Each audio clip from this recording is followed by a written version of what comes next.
परम आदरणीय हमारे जितने भी दोस्त हैं, मैं सुदामा प्रजापति दोनों हाथ जोड़ के नमन करता हूं, प्रणाम करता हूं। मित्र, आज दुर्गा पूजा के अष्टमी के दिन जगत जननी माँ जगदम्बा के अगर कहीं पर भी जागरण हो रहा है और उस जागरण में मंच पर कोई कलाकार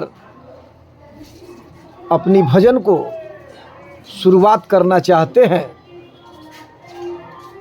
तो उस कलाकार को मंच पर किस तरीक़ा से सम्मानित किया जाता है, आपको इसके विषय में बतला रहे हैं। समझिए, आज का शुभ दिन बहुत निराला है। आज का शुभ दिन बहुत निराला है और आज यहाँ नूर बरसने वाला है। आज का शुभ दिन बहुत निराला है और आज यहाँ नूर बरसने वाला है। आप लोग का इंतज़ार का घड़ी अब समाप्त हो गया मेरे दोस्त, क्योंकि अब शिल्पी राज का प्रोग्राम शुरू होने वाला है।